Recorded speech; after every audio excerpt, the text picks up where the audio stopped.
তোমরা নামাজ যে পড়ো, নামাজ প্রত্যেক রাকাতে সূরা ফাতিহা পড়ো না? সূরা ফাতিহা, আচ্ছা বলো তো আমাকে, সূরা ফাতিহার কয়টা আয়াত আছে? ভেরি নাইস, কয়টা? 7টা। একটা হিসাব দেই, শুনলে অবাক হবা। আচ্ছা ছোট্ট বাচ্চারা যারা আছো, 1 বছর থেকে নামাজ পড়তেছো, ঘর পড়তা কারা কারা? হাত উঁচু করো তো।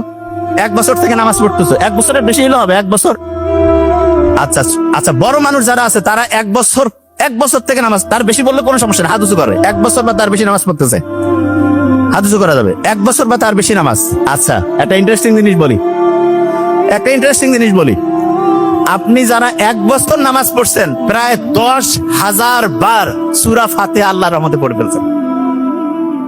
10,000 বার। কাউকে যদি আমি বলি এই 10,000 বার সূরা ফাতিহা পড়ো, কিন্তু হবে না, এটা কি সম্ভব? কিন্তু জাস্ট প্রত্যেকদিন প্রায় 30 রাকাতের মতো আমরা নামাজ পড়ি। ফজরে 4, জোহরে ধরলাম 10, আসরে 4, মাগরিবে ধরলাম 7 বা 5, এশায় ধরলাম 9, গড় পড়তা প্রায় 30 রাকাত।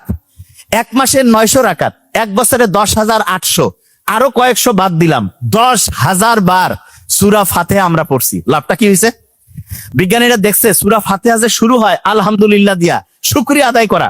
বিজ্ঞানীরা বলতেছে প্রত্যেক দিন সকালে উঠে তুমি যদি শুকরিয়া আদায় করো, এই যে চশমা, শুকরিয়া আদায় করো যে হ্যাঁ আমি ভালো আছি, তখন আমাদের শরীরের মাথা থেকে শুরু করে প্রত্যেকটা অংশ অ্যাক্টিভ হয়ে যায়, খুশি হয়ে যায়।